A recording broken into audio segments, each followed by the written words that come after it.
when no one taught you how to need. You learned how to survive.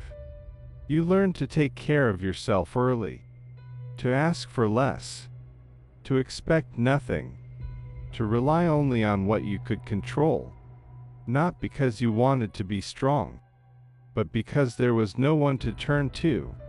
When care does not arrive, the body adapts. It closes gently at first, then more firmly over time.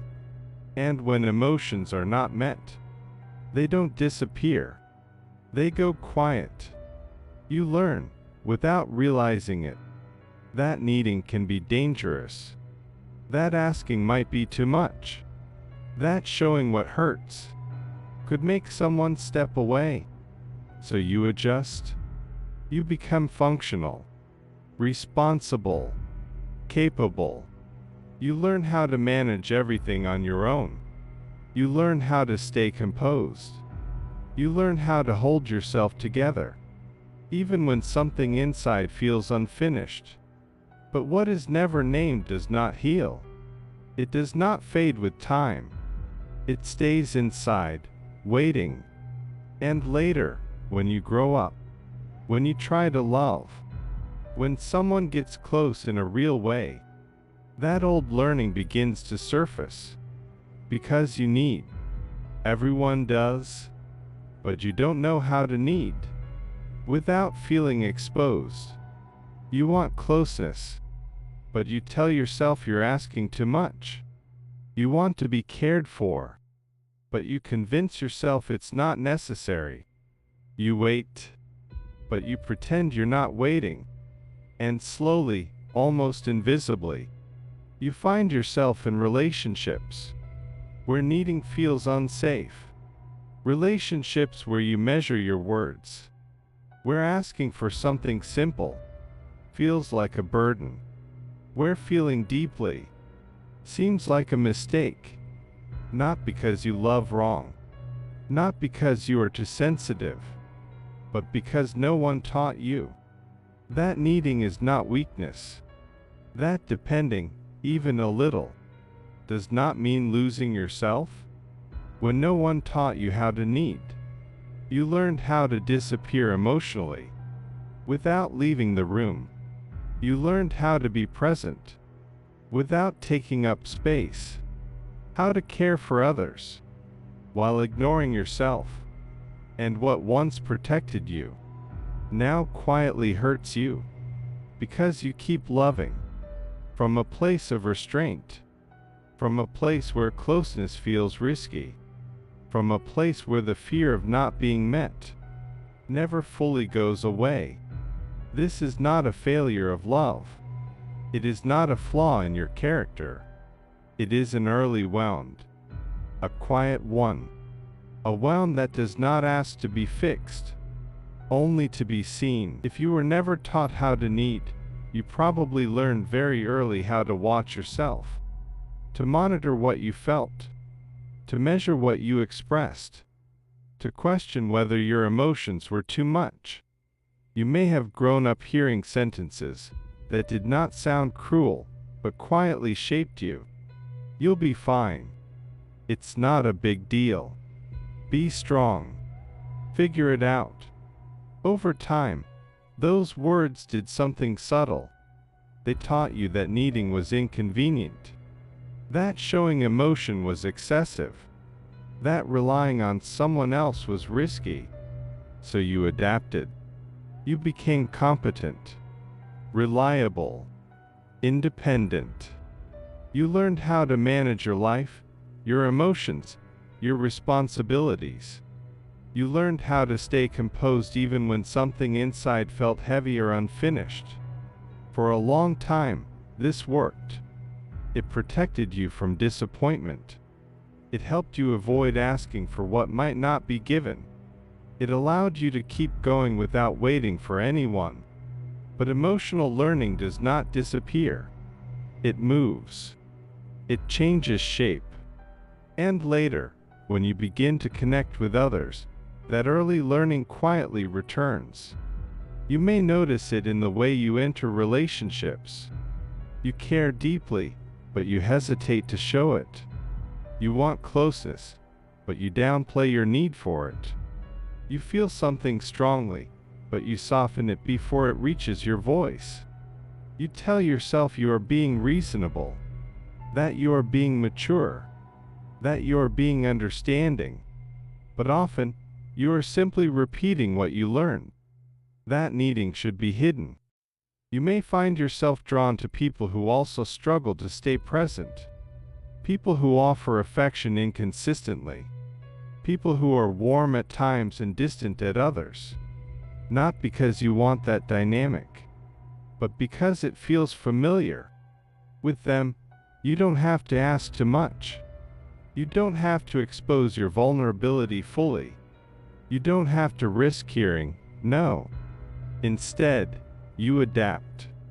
You wait. You adjust. You make yourself smaller emotionally. You tell yourself that patience is love. That understanding is loyalty. That asking for less makes the relationship safer. And slowly, you begin to live in a state of emotional alertness. You read tone. You analyze silence. You search for signs. Not because you enjoy it, but because it feels necessary. The most painful part is often invisible.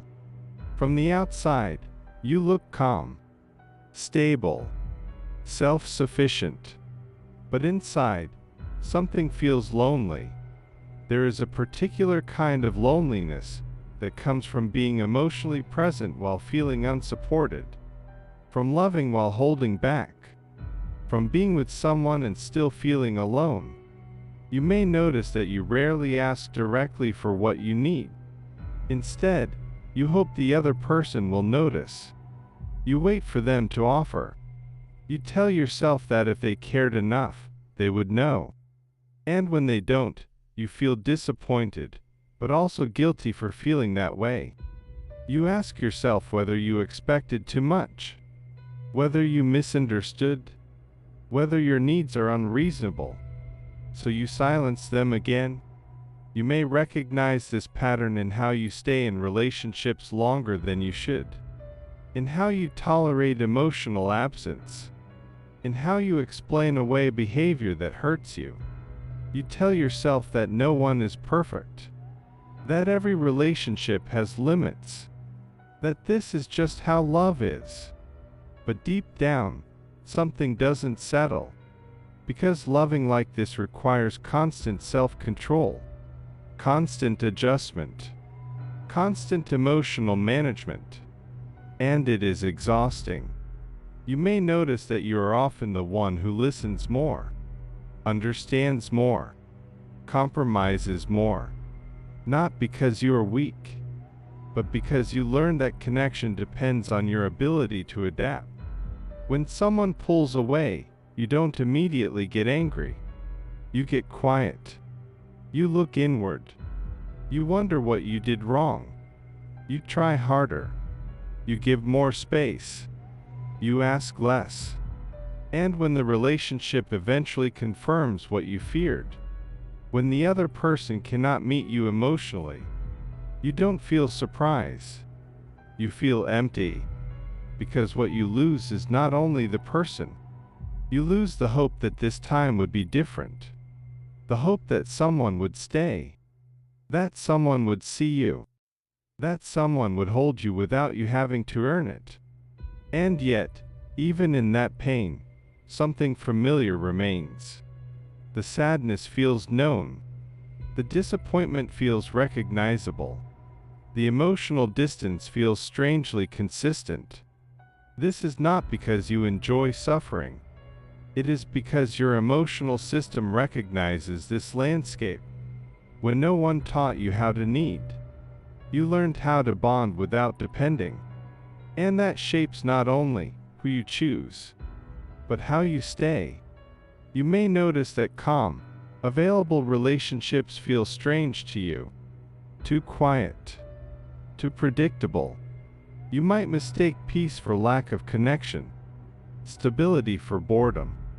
Not because you crave chaos, but because your nervous system learned to associate closeness with uncertainty.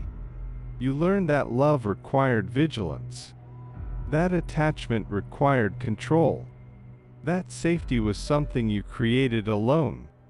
So when someone is emotionally present, you may not know how to relax into it.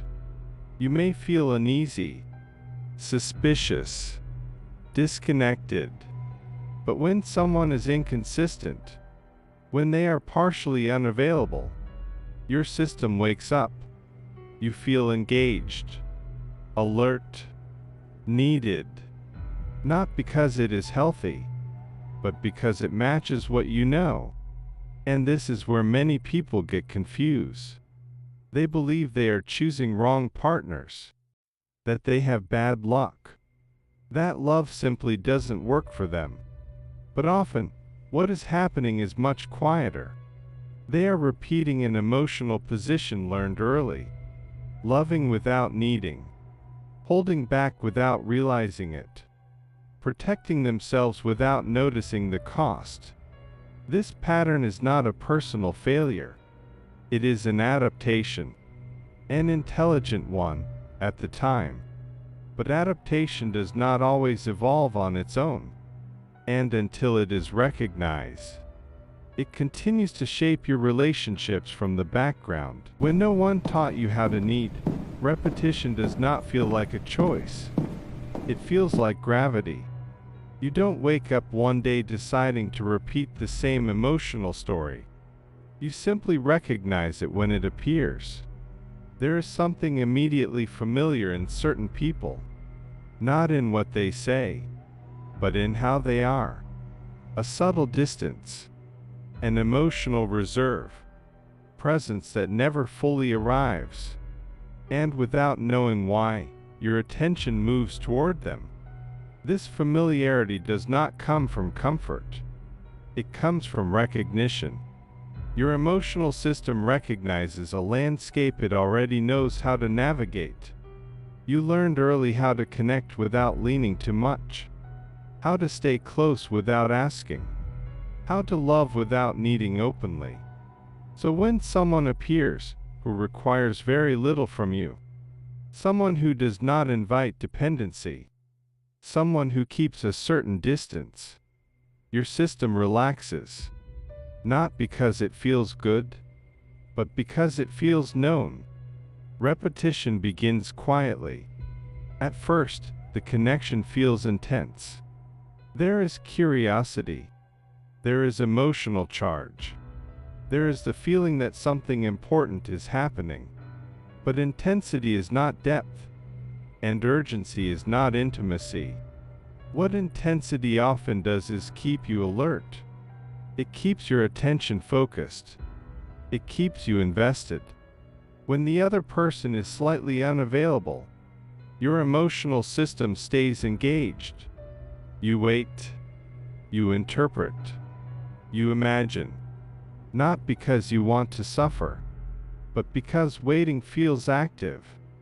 Waiting gives you something to do, something to manage, something to hold on to. And slowly, waiting becomes familiar again. You tell yourself stories to explain it. They're just busy. They're not very expressive. They've had a difficult past.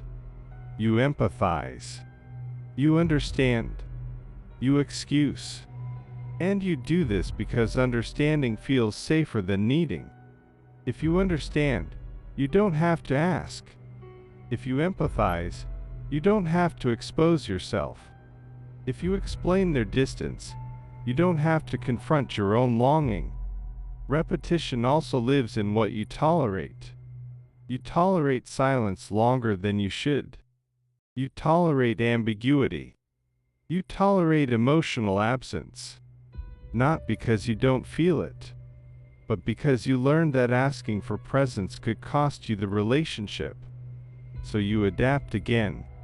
You become patient. You lower expectations. You adjust your needs.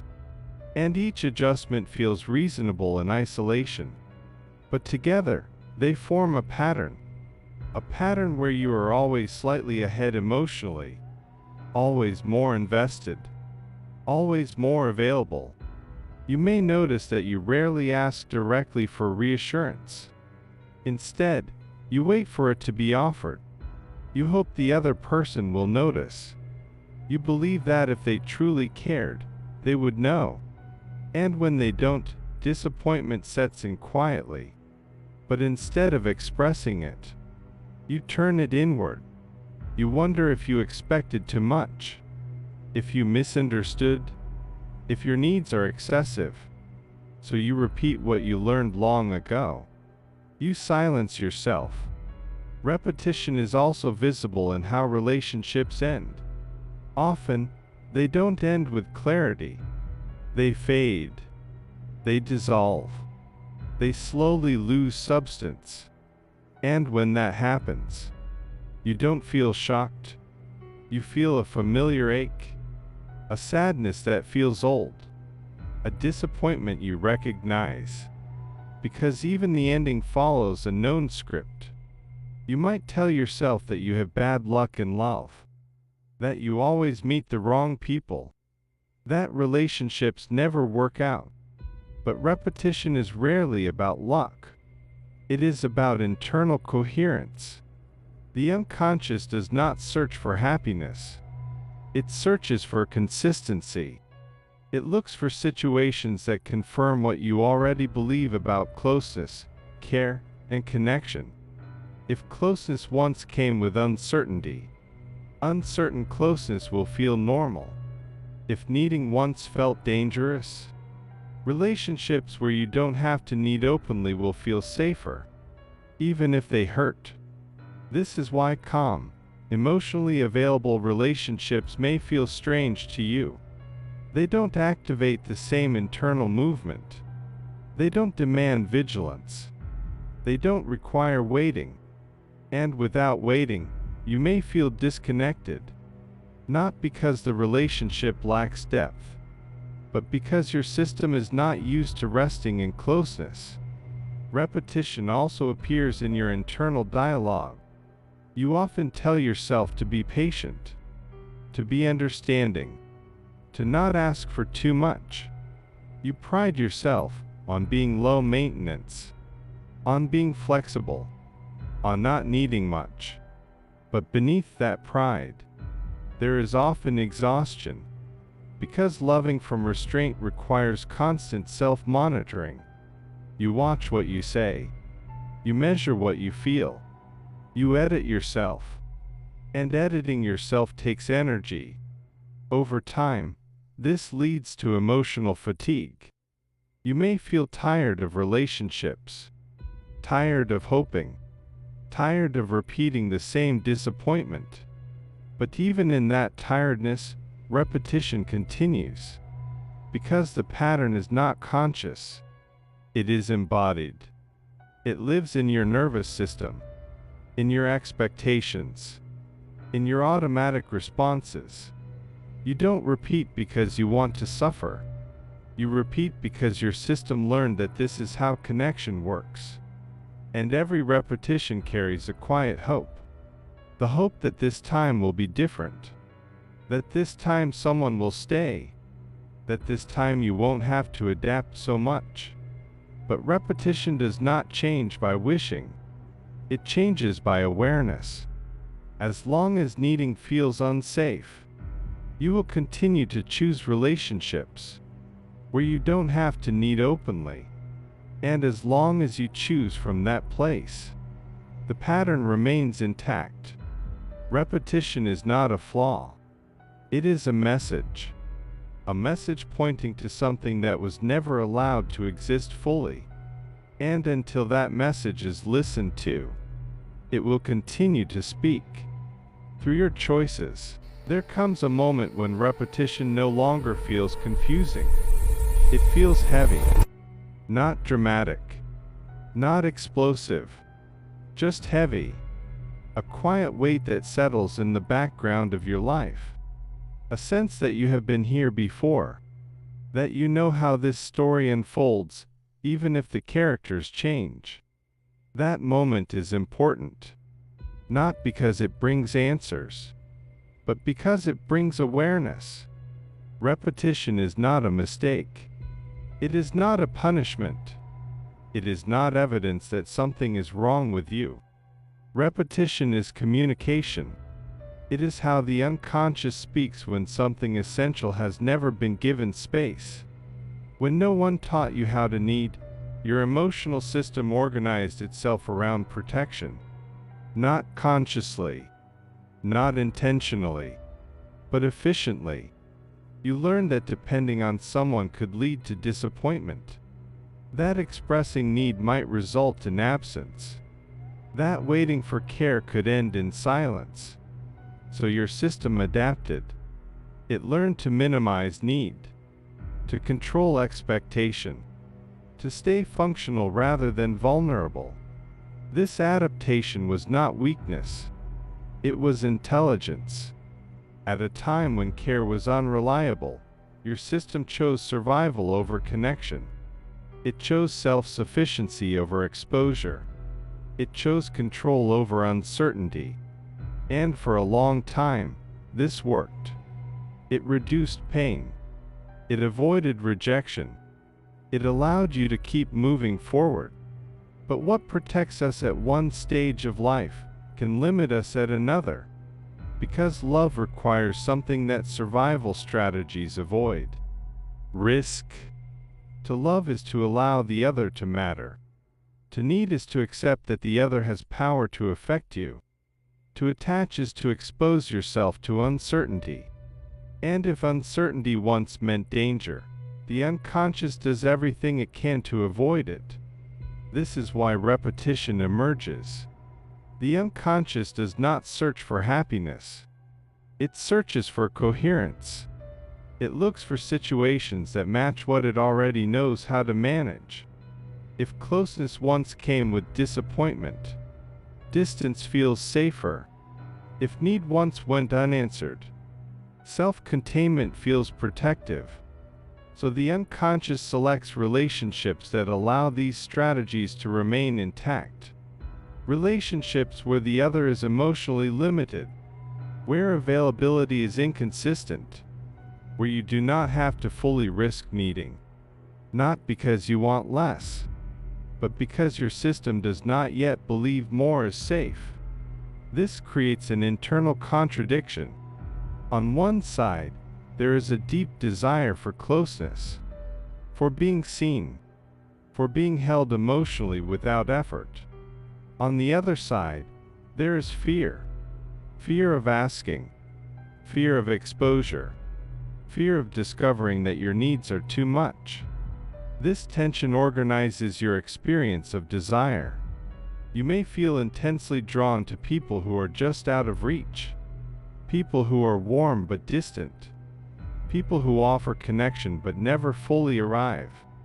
Not because they fulfill you, but because they activate both sides of the conflict at once. They awaken your longing, while protecting you from fully needing. Desire thrives in absence. When something is missing, the mind fills the gap. When something is uncertain, attention intensifies. This is why intensity can feel like love. Not because it is deep, but because it keeps you engaged. Calm, available relationships do not create the same internal movement. They do not activate vigilance. They do not require waiting. And without waiting, your system may feel unfamiliar, even uncomfortable. Peace can feel empty. When you learned connection through tension, this is not a flaw. It is conditioning.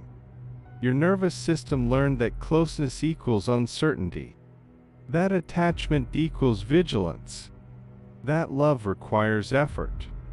So when love arrives quietly, without demand, without distance, you may not recognize it as love.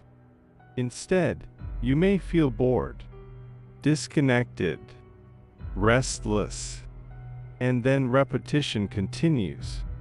The psychological insight here is subtle but crucial. You are not repeating because you choose the wrong people. You are repeating because your system is protecting a wound that formed when needing was not safe. The unconscious organizes desire around unresolved experiences, not to punish, but to resolve. Every repetition carries an unconscious hope that this time the outcome will be different, that this time someone will stay, that this time your need will be met, that this time you will not have to disappear emotionally. But repetition cannot resolve what is not recognized. As long as need remains hidden, the pattern remains intact. Healing does not mean becoming dependent. It does not mean losing autonomy. It does not mean demanding care from everyone. Healing means allowing need to exist consciously. It means recognizing that wanting closeness does not make you weak, that desiring care does not make you defective, that attachment is not a failure of independence. Needing is not the opposite of strength. It is part of being human. When you begin to recognize this, something shifts. Not suddenly, not dramatically, quietly. You start to notice your internal reactions more clearly. You become aware of when you minimize your needs, when you explain away absence, when you adapt too quickly. You begin to see the moment where you silence yourself. And that moment is powerful, because awareness interrupts automation. You may still feel drawn to familiar dynamics. You may still feel the pull of repetition. But now there is space. Space between impulse and action, between attraction and choice. This space is where change becomes possible, not by forcing yourself to choose differently, but by understanding why you choose as you do. The unconscious does not respond to pressure. It responds to recognition. When a wound is seen, it no longer needs to organize everything from the shadows. And as this recognition deepens, repetition slowly loosens its grip, not because desire disappears, but because it is no longer governed solely by protection. Desire begins to include safety. Closeness begins to feel less threatening. Need begins to feel less shameful. This is not a destination. It is a process, a gradual reorganization of your emotional life. One where survival gives way to connection, where control gives way to trust, where repetition gives way to choice. And that process begins, not with changing others, but with allowing yourself to acknowledge what you were never allowed to need. Maybe no one ever taught you how to need. And for a long time, that was not a failure.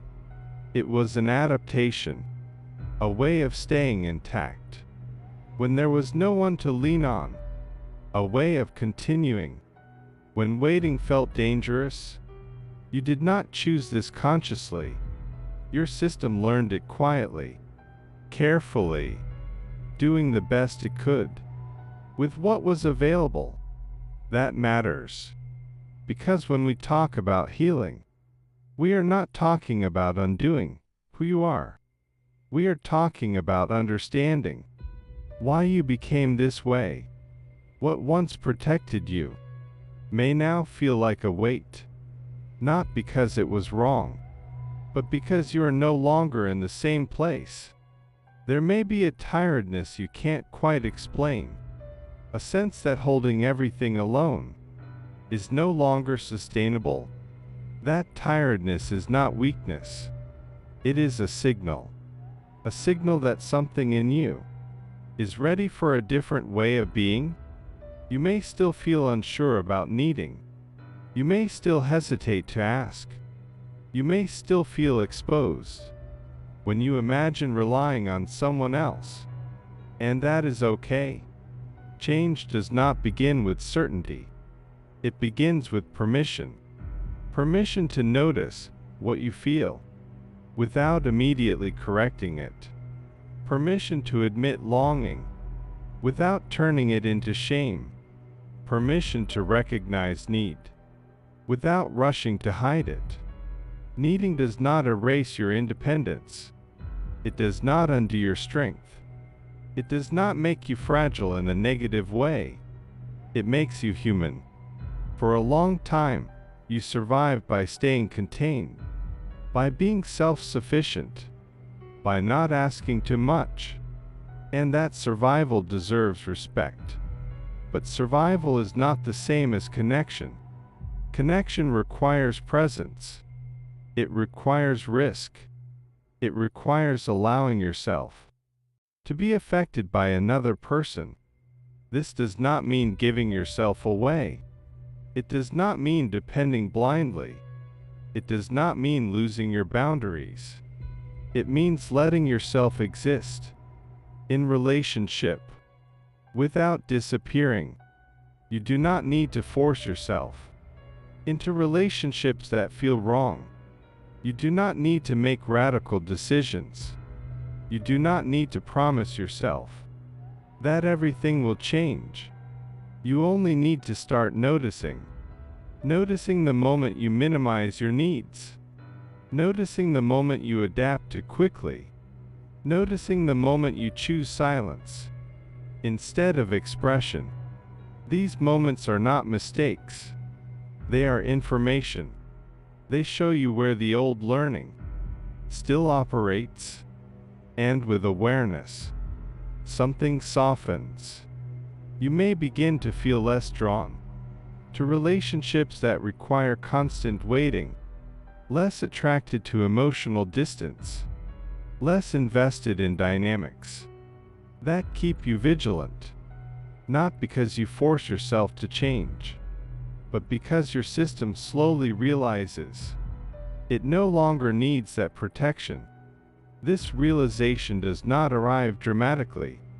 It arrives quietly, in a moment where you pause, instead of explaining, in a moment where you speak, instead of adapting, in a moment where you listen to yourself, instead of overriding what you feel. You may still feel fear. You may still feel uncertainty, but fear no longer dictates everything. Because when need becomes visible, it loses its power to control from the shadows. You begin to understand that wanting closeness does not make you demanding, that desiring care does not make you dependent, that asking does not mean you are too much. It means you are alive.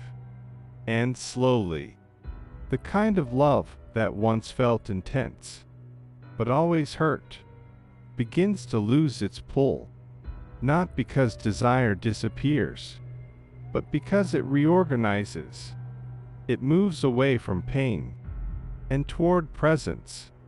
You may notice a new kind of quiet emerging, not emptiness, not boredom, but a calm that does not require vigilance. A calm that does not depend on waiting.